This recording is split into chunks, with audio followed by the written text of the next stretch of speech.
And welcome back to the best thing you watched this week. Hopefully this is part of the best thing you watched this week, but that's what we talk about here, is what good content on media came this week. Basic formula is we talk about who won the video quiz. So it's not a video quiz. What is it, Chris? Movie quote quiz. Yeah, thank you. I'll learn to speak one day. Like just before I die on my deathbed, I finally learned to speak. Maybe. Yeah, okay, so the movie quote quiz that Chris gave us last week, we will let you know who won, or if anybody won. Then I ask a stupid question and people debate whether Ruben needs to be fired from asking a stupid question, and then we talk about the best things we watched this week. And in our audio exclusive bit, wherever you listen to podcasts, we talk about a movie that we haven't seen for a long time or have never seen.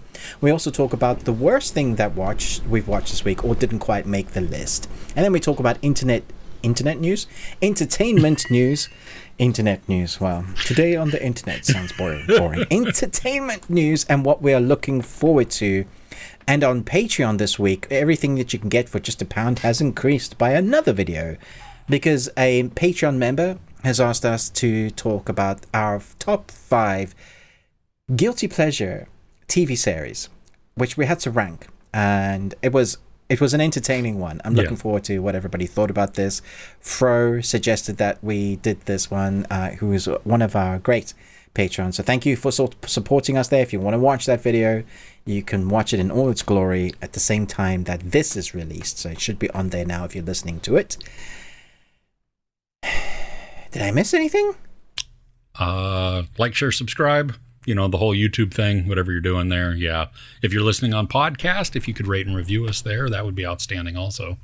Yeah. Other than that, I think that's enough. All the housekeeping that we have, right? Yeah. Cool. Let's, I guess it's time to get into, did you hear about the red and blue ships that collided, Chris? No. All the sailors were marooned.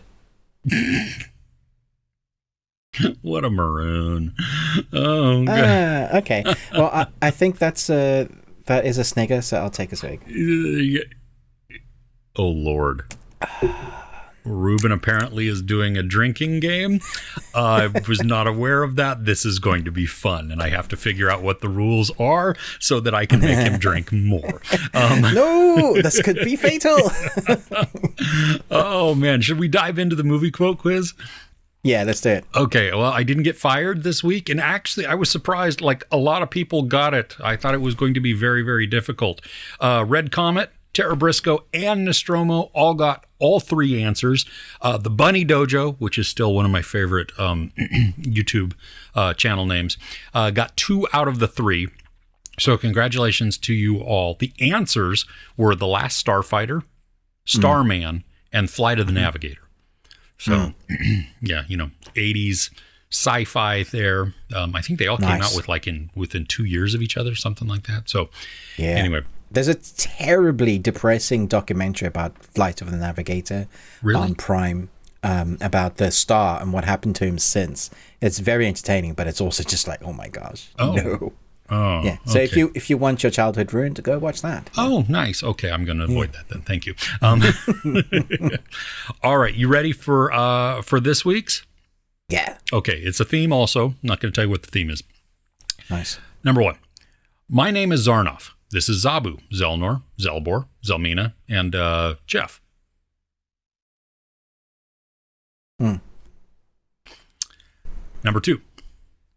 All I need are some tasty waves, a cool buzz, and I'm fine. I know that one. Number 3. I never thought I'd say this to anybody, but you two smoke entirely too much reefer. Okay. I think I know what the theme is. Cool. All right. Let us know. We will. You can comment the answers on my channel or on Ruben's channel. We look at both of them to gain the answers, or not to gain the answers because I know the answers, but to glean the winner's information. So wherever you want to comment that, let us know. We'll give you the shout out next week. And now, Ruben, do you have a ridiculous question or just a question? It doesn't have to be ridiculous.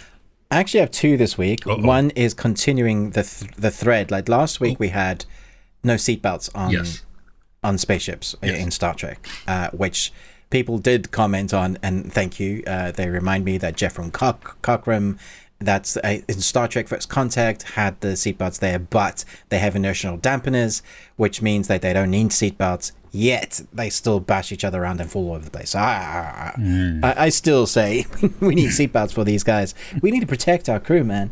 Picard is getting on, right? So let's protect him. Just give him a red shirt and we'll be fine. Oh my gosh, no. Anyway, on that, literally yesterday, I watched this in a film, and it now irks me because I've seen it written into so many movies and TV series. In South Africa, maybe this is an African thing. So in South Africa, wait. I'll swap my battery because apparently it's just gone from half full to dead. Okay. In South Africa, I was born and raised in South Africa, 16 years of my life there, been back and forth on holidays. We have cars that, in my family, we haven't had expensive cars. We've had old cars. And sometimes wherever you're going on holiday, there are long trips, and you can have a flat tire, and you can even have a flat tire with your spare. But it could be like flipping 100 kilometers to you seeing another person. If you're going on a holiday that's like in the middle of nowhere, so you've got to drive on the flat to get to a place where it's there. And I've seen, and we've done this a number of times, driven on the flat, and the car was fine. You know, we fixed the, probably the suspension wasn't quite right anymore, but sure. it worked.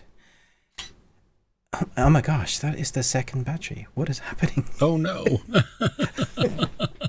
Technical difficulties. Okay, so driving a car with flats is basically, and yesterday I was watching a film where a family needed to get away from a bunch of bad guys, and they got to their car and they'd slashed, I think, one tire, or maybe even two, but they leave their car and they run away, and they're like, get caught and stuff happens, and you're like, I've seen this done so many times where they look at a flat tire. It's like, our car is now undrivable.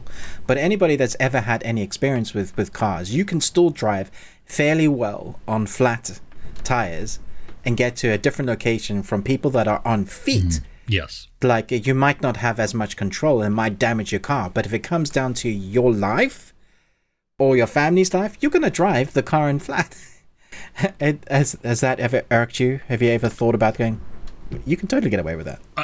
I don't know if I've actually thought about it consciously, but that makes complete sense. Yeah, absolutely. If I'm being chased, if there's something, threatening me or my family, a small, a flat tire is not going to be the thing that stops me. It's gonna, that's protection there. And if nothing else, by me weaving around and everything, I'm going to run that person over, or the thing over, whatever it is, Yeah. So, I mean, it's more like a funny thing. It's like, you can drive a car with flat tires, or can you? Let us know if you've ever had to do that in the comments below, or you've looked at a TV series or movies. Let's just drive the damn car. It's a flat tire. Get over it. That's where I'm at now with that. When I see a flat tire, it's like, come on. Just drive. Yeah. You obviously have drivers that drive for you. That's Have you ever had to change a tire? Can you still change a tire?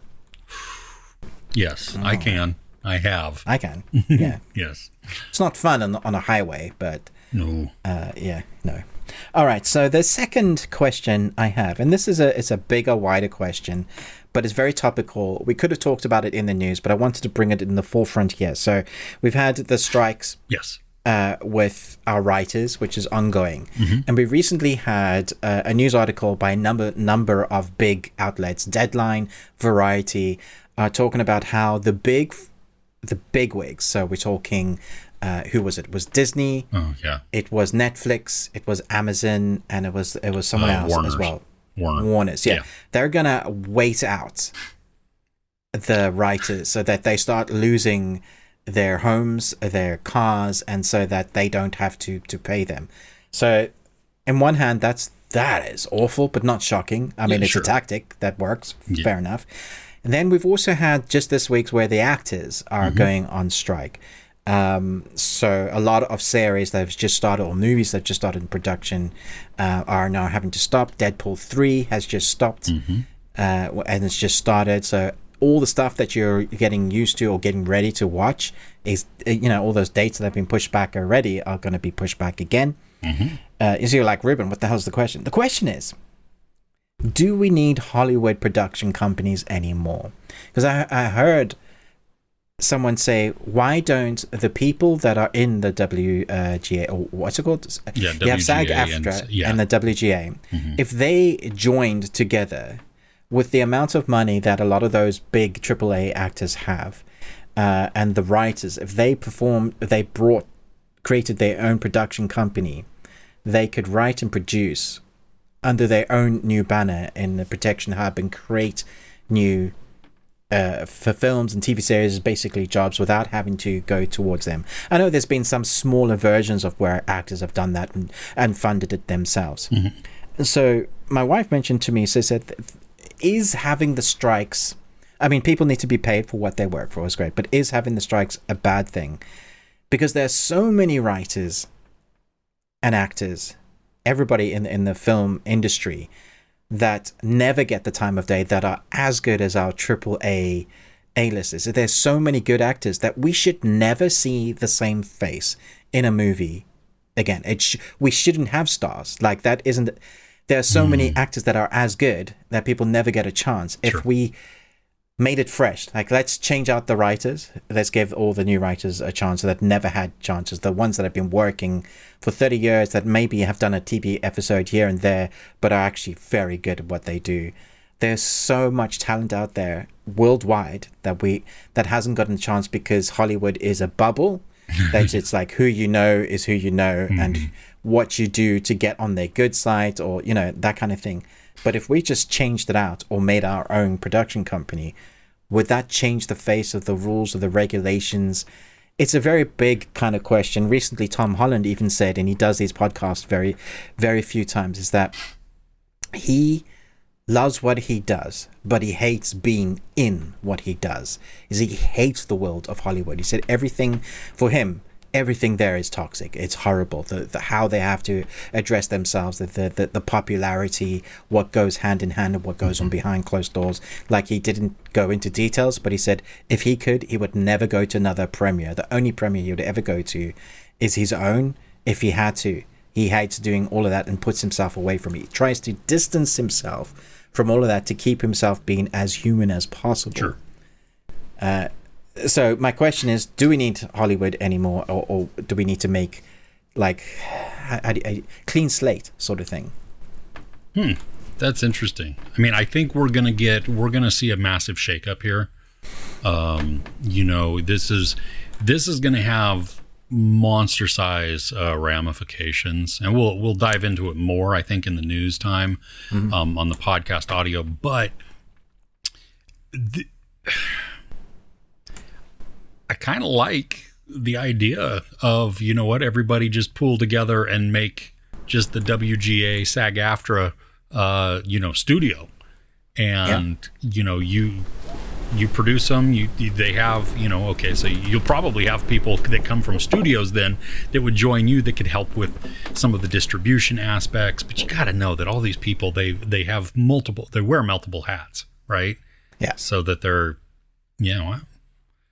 that's, it's, It certainly is a big time that we live in right now. Like, it's, not only is the earth experiencing some interesting moments, but in entertainment, things are changing and people are not just letting things go anymore. And the people that sit at the top are trying to get away with the things that have been allowed to do for so long. But I think with all the voices now having a voice, this is the first time in history everybody's had a voice. When you take the collective voice of people going, this is not okay anymore.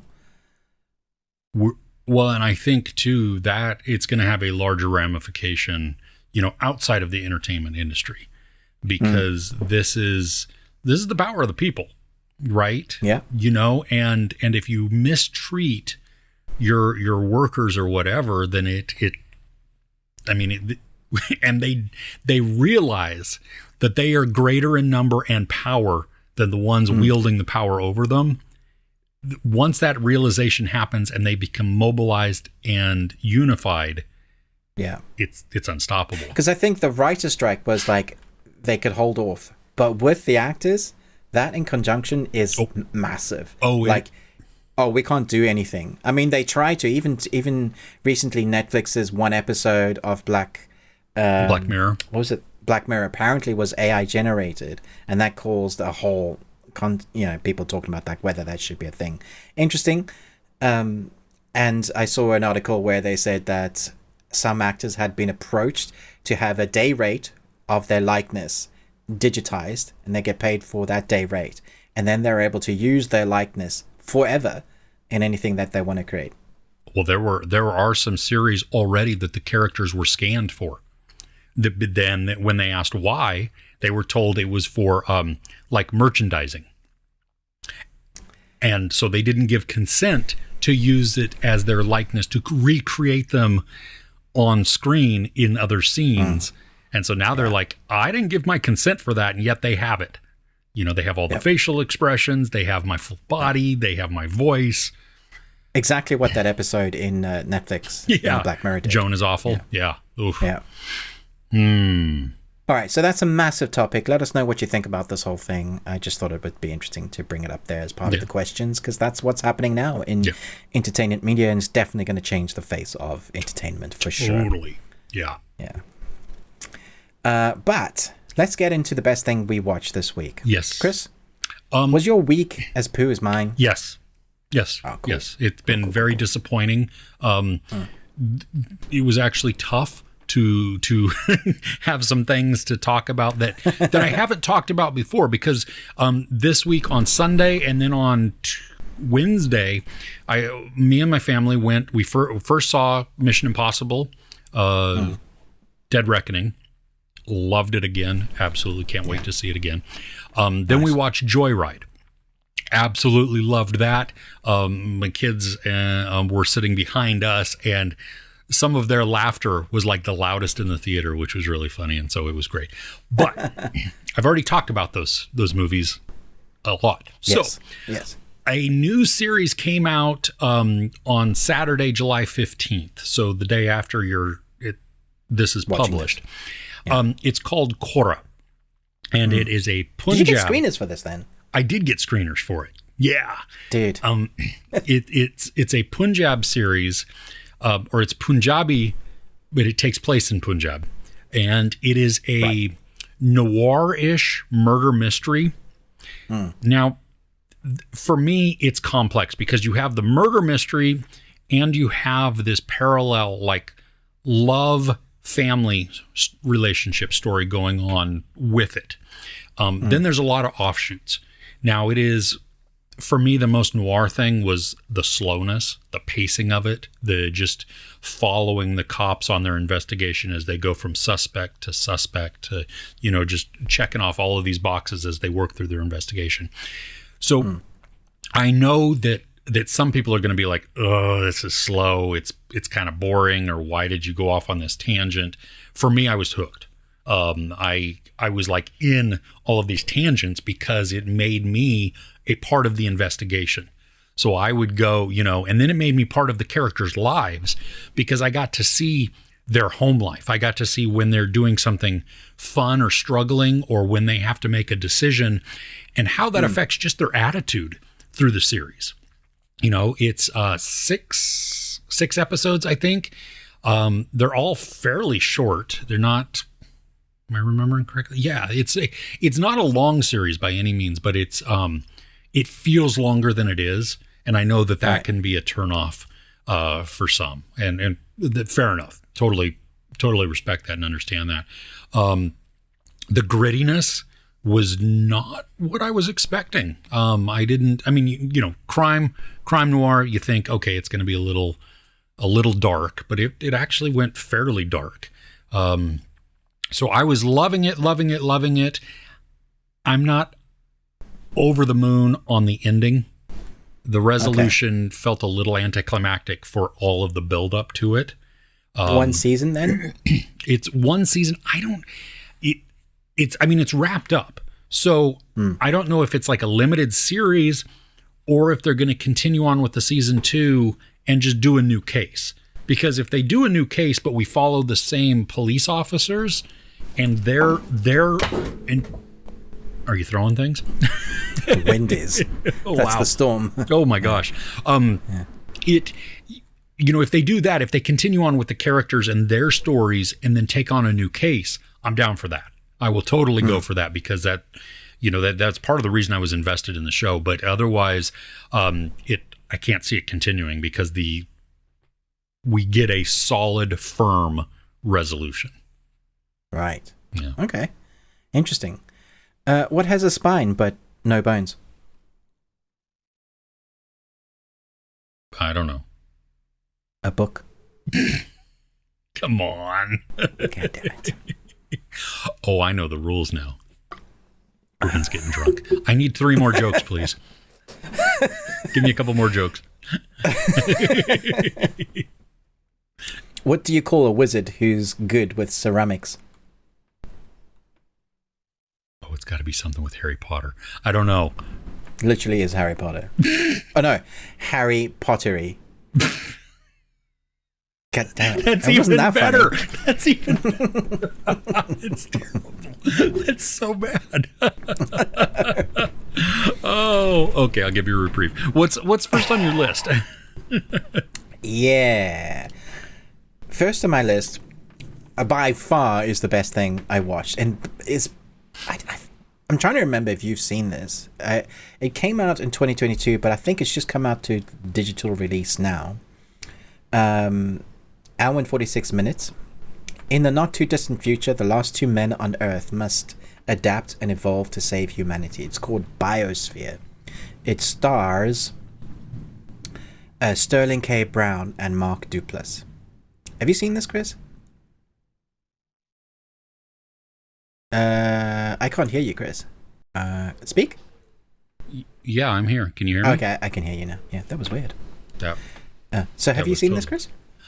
I have not seen it. I've seen it about, and I've seen it pop up on like some streaming stuff, and it intrigued me because I like Mark Duplass, and I think Sterling K. Brown is great too. So my wife and I were talking about this last night. We was like, how on earth do I talk about this movie the way I want to without doing spoilers? This is very tricky. It's thought-provoking.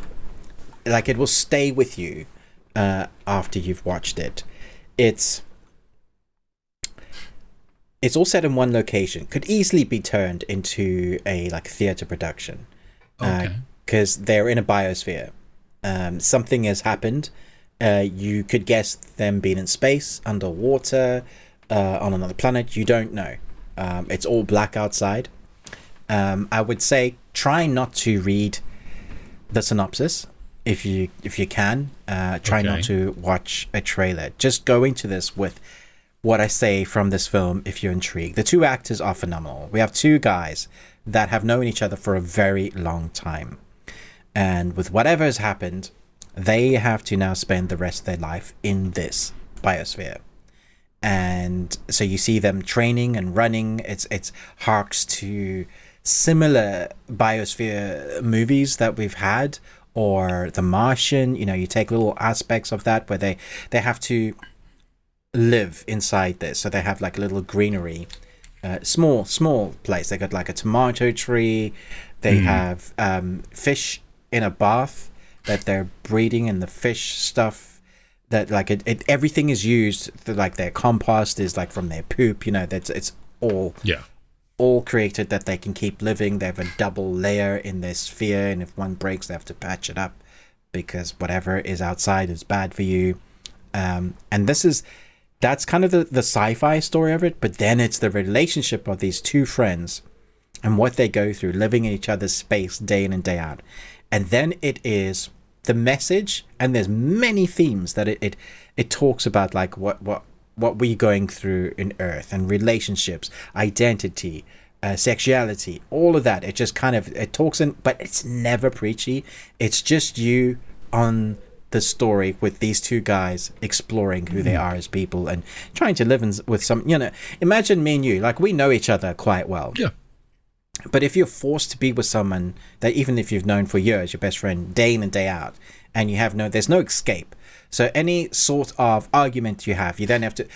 Like one stage, you'll put up a curtain and just hide behind it and be quiet and read a book because there's no escaping. You have to kind of figure out what issues you have. If you have some fundamental beliefs and that other person doesn't, and you didn't know that about them, it brings up so much. It's so thought-provoking, and I think this would have only worked if, and the way it does, if your two actors are very riveting on screen. Like Tom Hanks in Castaway.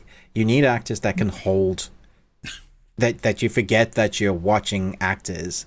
You just think you're watching characters go through this time. It does end somewhat ambiguously, but I think it works to its benefit. I think when it ends, I was like, yeah, because that makes me think, what happens now? What if? Some people will have issue with this, but I like the whole idea of what they're talking about. There's a big theme of evolution. There's a line from Jurassic Park, life finds a way. That kind of stuff is all in part of the storyline. It's just mesmerizing. And I was trying to figure out why it's mesmerizing. Because it's two guys talking a lot in a pod. It shouldn't be that exciting. Sure. But some movies just have it. It's what they're going through, what they're experiencing, and you end up rooting for them, but you're also worried for them because there's this ethereal impending doom, but you don't know what it is. Like it's outside. Are they going to survive this? Are they going to live? The small stuff that they have inside, that's what you got to live with. That's it. And you're like, oh, that's so little. They have a few records. They have a tomato tree, some fish, and their poop, and that's what they have to survive with. You're like, oh my gosh, okay, is that really the life you want to experience? Is that even worth living? So they talk about life, all those kind of themes that are bound to come up. That's what comes up in here. I was riveted from beginning to end. I put it on after we had just watched the movie, and Kirsten goes, oh, I need to go to bed. And like 10 minutes in, she's like, we're like, just we finished watching. It's like, damn it, now I'm really tired. Well, that's good to hear. I'm gonna have to rent that because I love like contained stories, or where our characters, it's forced to be, we focus on them because there's nothing else there. There's nothing else, yeah. And it so you really get to see what the actors can do as well. Exactly. Yeah, I mean, think back to a couple years ago, Mass. Oh my gosh, what an incredible film. It's characters just talking in a room. Yeah. This movie made me think of a movie from 2003, and it was called Nothing, and it was an indie film where these friends, it's two people, they're living in a house. One day they discover that they can make things disappear by saying it. Oh, wow. And so it's... Dude, what if you say something by mistake? Well, see, that's the thing, because now you watch these two people like that, what I mean? You're in a confined space, right? So you're going to argue, you're going to get on each other's nerves. There's going to be things. And when that escalates, I mean, like in Biosphere, you can either walk out and die, or you can deal with it or just sit there in silence. In Nothing, sometimes they do that, but other times it starts to ramp up and it gets very dark, and so I'm glad this was good because it looked great. It was very good, a surprise, which is why I jumped to like the top of the best thing I'd watched this week. Also, where do surfers learn to surf, Chris? I don't know. At boarding school. No, that's dumb.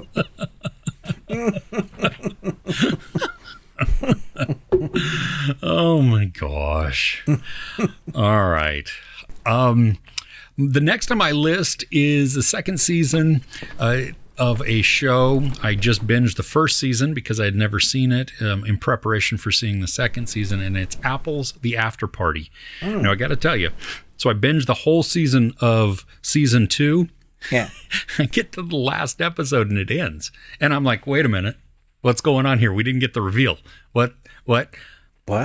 Apple did not give the final episode. No, that is so frustrating. Oh my! So now like, you have to wait weeks. Maybe I don't know when it's going to be available, but it's so it follows the same premise as the first one. There's a murder that happens, and we get then all of the recounting from everybody's perspectives, and then it takes on a different film genre. Tiffany Haddish, Sam Richardson, Zoe Chao, they return, and then we have new characters like Jack Whitehall, Ken Jeong, loving the new Perkins. characters that have been added. Yeah, no, they're great. I like the differing genres also that we tackle. Because they just, some of them in the stills, like you can see, there's one that's like kind of Bridgerton-ish, that 18th century, 19th century, I don't know, whatever it is, 18th, doesn't matter. All the proper, just the tons of clothing, and so it's a lot of fun to watch that. I don't think it's as funny as the first season. I was going to ask. Yeah, the mystery is still really good, and the reason I'm upset is because I still can't figure it out who it is. So, wow. So 9 episodes in, and you still don't know. Yeah, so that was I really appreciate that it has this aspect to it that they obscure the answers enough and create enough doubt and possibilities for a bunch of different characters that I'm like, I don't know. One of the standouts is Paul Walter Hauser in this because he's because he's Paul Walter Hauser. Exactly. Yes. He's taking, it's more towards his other characters and much less of Blackbird. Right. Blackbird, he was terrifying. This, he's a little goofy, but he's also serious, and he believes himself. So it makes it a fun character to watch. Sam Richardson, is still just brilliant. The stammering, the disbelief at some of the things that are happening around there, where he's like, are we all seeing this too? And now there's a new dimension to it, because as it starts out, him and Zoe Chao are in a relationship. And so there's a new dynamic there. In the first season, he was pining after her. And, now, and because it's a wedding, you have family. And so it's familial aspects within this. Yeah. For family. Yeah. It's all about family. And so it's fun. The episodes are varied. Some are longer. Most are shorter. I think probably 35, 40 minutes. I think one or two of them is like 40 something minutes. Okay.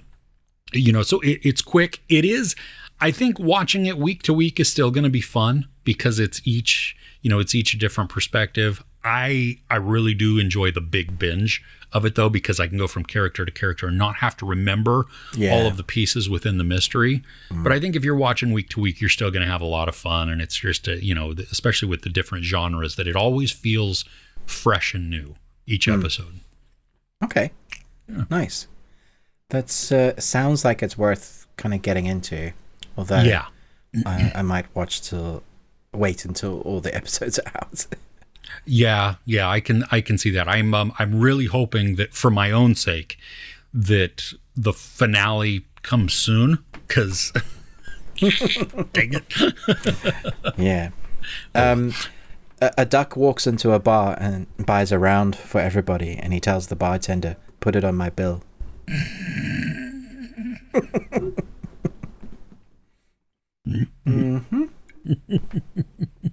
Okay. All right, so I've been looking for a good shark movie to watch because I like shark movies. Most of the time they're stupid, but some of these shark movies are good. I've seen all of the Sharknado movies and Sharktopus versus blah blah blah, and that was terrible. Yeah, wasn't good. Someone suggested to me go watch Bait, and I watched 2015 Bait, and I watched the beginning, almost switched it off.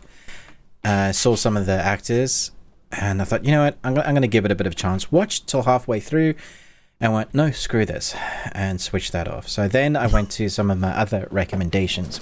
And just this week, I believe it's come to digital, there is a new shark movie called The Black Demon. Ooh. Stranded on a crumbling rig in Baja, a family faces off against a vengeful megalodon shark.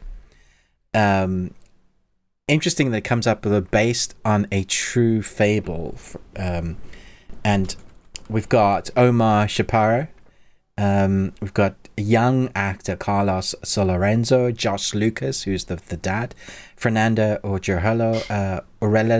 I'm decimating her name, but she was great in this. Basically, they're in this town that they've been to before as young lovers. They've come back to reminisce. Josh Lucas's character is an oil dude that comes to either decommission or safety check these oil rigs that they're drilling for oil out in the ocean. There is some sort of law of a curse around a god. If we mess with Earth too much, there's some repercussions of that.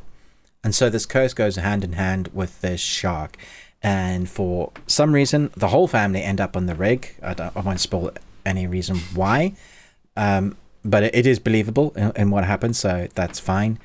You don't see too much of the sharks, so they manage to keep less is more, like an Alien sort of movie, But when you do see it, it is scary and it's creepy.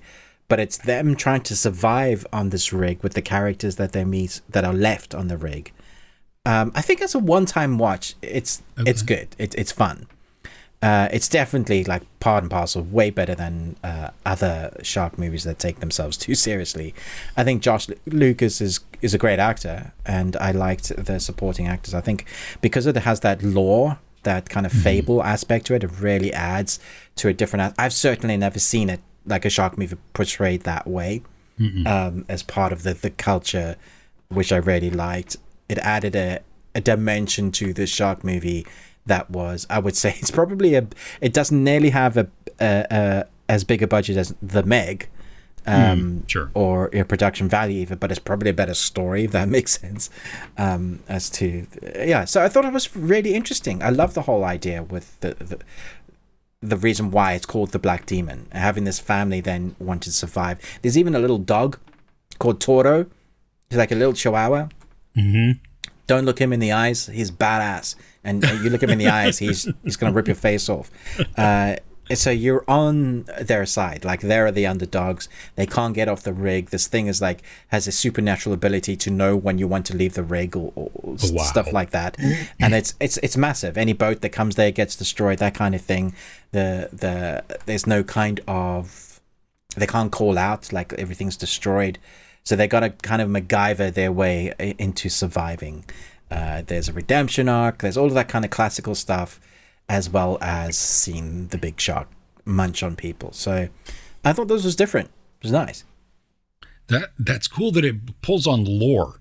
It makes it plausible, maybe, at least from my perspective. You know what I mean? Because now it's not just Sharktopus or whatever. No, exactly. And there's also Megalodon is a thing that we know could have existed in the prehistoric age. And in the Mariana Trench, who knows what escapes out of there? But it was fun. Well, as I was looking through the cast, there's somebody in here that made me instantly want to watch this movie, and it's Hector Jimenez. Okay. Who, he's in Nacho Libre, but for me, he's in Gentlemen Broncos. Right. Your favorite film. So outstanding. Well, this is good. It's available to rent on a lot of platforms here in the US. So fun. Okay. Nice. Well, I told you I had a week of poo, right? Yes. Yeah, I don't have anything else on my list. I don't have anything else worth talking about. Oh my gosh, dude! It was a tough week. However, what we didn't discuss at the beginning, maybe you can just put this back. We do have a new segment for our show. We do. Yeah, we do. Why don't you talk about it? All right. So from now on, every week we're going to be doing an anime segment called Over 9,000. It's over 9,000! And anime lovers will understand that. And basically, it's the place to talk about all anime news, episodes, movies, anything that's to do with the world of anime, because it's just growing and growing. We thought it'd be a really good place to have a little segment in. Let us know in the comments what you want us to talk about in the anime segment. If there's something that has come up that you've gone, man, you guys need to check this out. And talking about that, one of our subscribers, Paul Nolan, who often will tweet something or mention something that we need to watch. He told me about an anime site that isn't Crunchyroll. It's called High Dive, and there's a lot of anime on there that I haven't seen that they've managed to get licenses for. Ooh. And one of the series that he suggested that I watch is called Spy. Let's get this right. Spy Kurushutsu, which is Spy Classroom or Spy Room, which is basically a decade ago, mankind witnessed the deadly potential of weapons caused by the Great War. To avoid another catastrophe, governments worldwide have resorted to espionage to fulfill their agendas. So, like, if you think about that, in that world, we now have schools from all governments around the world that are training their young ones to be spies. And this series takes the rejects of certain schools that just kind of scraped the barrel that nobody really wants, and the world's best spy. He didn't label himself this, but there's like a master class at the top tier, and they all rank this dude as the world's best spy. He grabs all the rejects, 7 young ladies, and he's going to teach them. He's got 1 month to make them into spies that can take on what they call an unattainable mission, is basically meaning like, Mission Impossible sort of thing. Yeah. I've seen the first 2 episodes and entirely really fun, well animated. Because it's all young ladies, there's a few scenes that you don't see anything, but they're in the bath and stuff, and I'm like, I'm a grown man, I don't need this. But it's anime, so that it happens, it's part of the culture. But the spy craft stuff is really entertaining. The main character is so like caricature of, he doesn't know how to teach girls really, but he's going to learn. He says to train them to how to pick a lock, and one of the toughest locks, he's got like 7, because he gives them all this lock, and they all try and they fail. And so he goes and he just throws it up in the air, and all the locks are picked. And they're like, how do you do that? How did you do that? Are you going to teach us? And he says, yes, just do it. that's his awesome. Like, and they're like, oh great, not only are we rejects, but we have like a reject teacher. He might be a masterclass in spy, but he kind of doesn't know how to teach. So that is, they all have their special eccentricities. The 7 are all good, specialize in something, and so they're going to use their teamwork to go on this mission. So immediately we have a time scale. We have a month where they're going to go on this mission. That is also, again, that's an impending doom, because they have to be the best. Not even like S rank tiered spies would take this on, but because he's the world's best.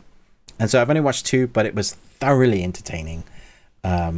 High Dive is fairly, I think it's cheaper actually, like monthly, than Crunchyroll. So that was another good one. Nice. Well, did you is it dub, sub, both? Oh, so I'm watching that in it's original. So I was watching original language and reading subtitles. Yeah. Nice.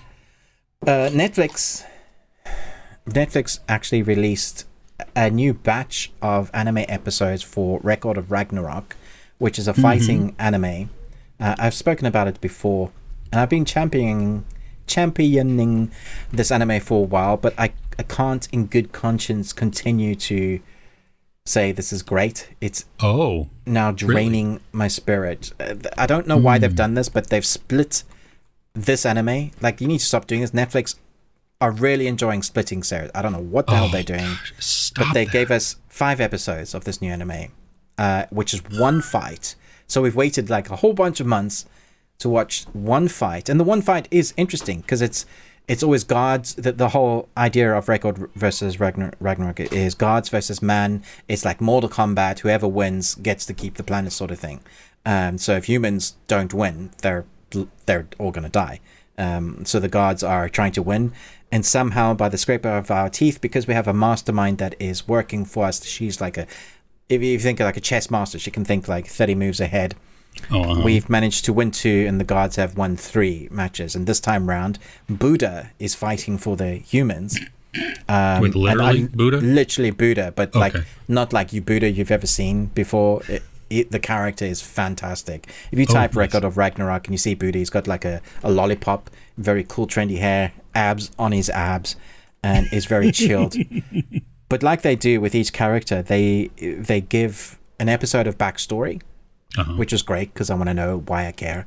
And the same goes for the enemy, that the god that they're fighting.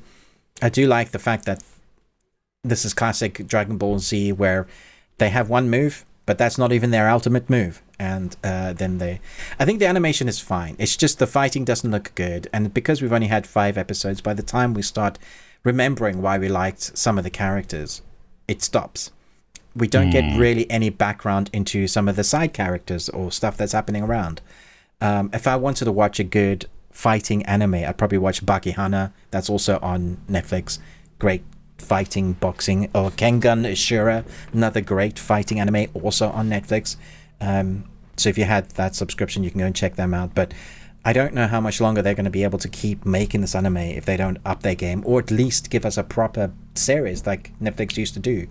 Drop it, or give us the weekly episode in time with what comes out in Japan. So that was a little bit frustrating. Nice to see the episodes back, but still just like, ugh, what is this?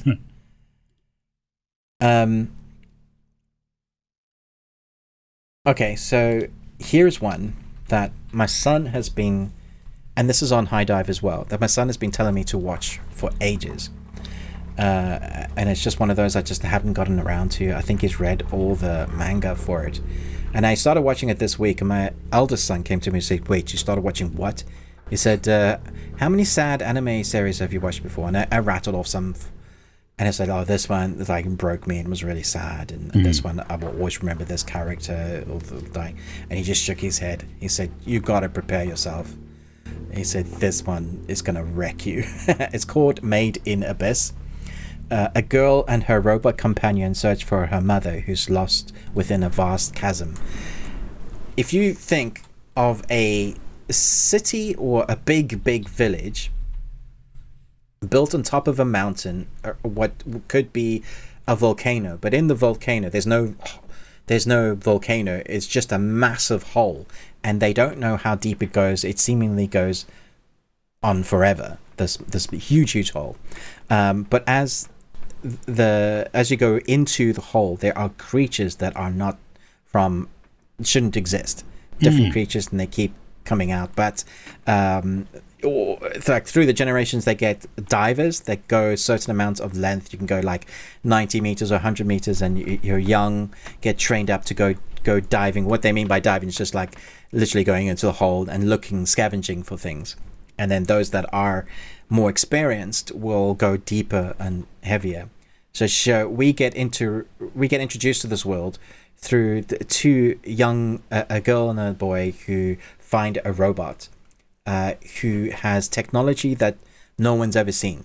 But the robot doesn't know what it is either, and seems sort of sentient, like the robot has a belly button and man parts. So that suggests that maybe it's a hybrid of some kind, but the technology it has no memory. It's beautiful to watch. It reminds me of like Studio Ghibli sort of animation. It's really stunning to look at. I've only seen the first episodes of this, but I'm wary because of what my son has told me. I know it has a huge following, and it's very loved, and there must be a reason that people love it so much. I think there are multiple different types of... So like you have 1 or 2 seasons, but it also has like side shoots of different stories within the world. There's, at least according to IMDb, season 1 is on Prime in the US. Okay, cool. And nice. So 13 episodes. Are they all the standard like 22-minute type things? Yeah. Okay. Yeah. Yeah, I was watching as you were talking, just the trailer was playing silently on IMDb, and the animation is beautiful. I mean, it really is stunning. And the creatures, some of the designs of those, nice. Very cool. Yeah. Did you hear about the nurse who didn't want to become a doctor? No. She didn't have any patience.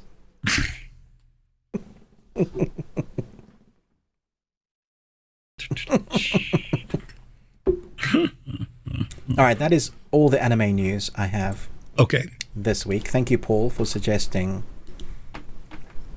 one to have a look at. I will continue to find new, interesting stuff. I'm sure Chris will watch or hear about something and he can add in his 2 cents.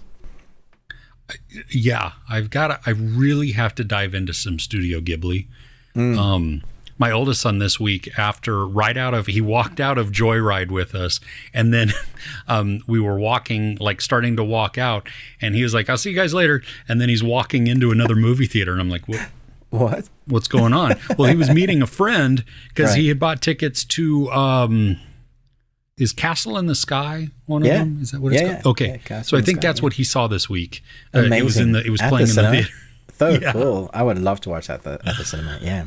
So I've got there's a few that they've really recommended me. They're like, okay, you need to start with these. I'm like, okay. Yeah. So, okay. Yeah, you need to sort that out, Chris. I know. But yeah, that is everything. That's the whole, okay. That's the whole lot. Short week, at least on content, long week as far as talking, but hey, there you go. Please remember that we have a Patreon. You can visit us at patreon.com/thebeardedones. It's on the screen and the description below as well. But you can visit there. There are a couple that are outside of the paywall. Then there are several tiers that you can jump in on. The first tier, the entry level, £1, which is like $1.30, I think. In US dollars per month, that gets you access to all the videos there. So that's, outstanding. There's over 60. We really enjoy doing it. The funds that are raised from that go to help offset the cost of this production, because this isn't free for us with the technology and everything that we do.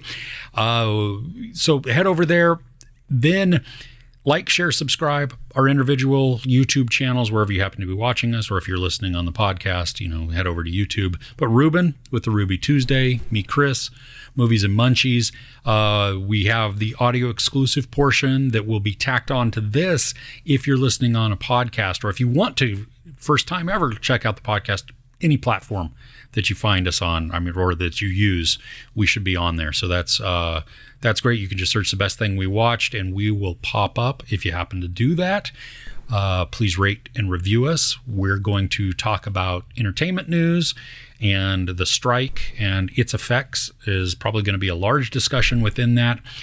We will hit some of the things that are coming up in the next week that we are looking forward to. And we're going to talk about either the worst thing or the thing that just did not make it on our list this week. And we both watched a movie again. It had been forever. Like, I don't even remember how long it had been. And so we're going to talk about that. It's Nightmare on Elm Street 2, Freddy's Revenge. So if you want to hear a discussion about that, head over to the podcast. With that, though, we will see you next week. All right. Take care.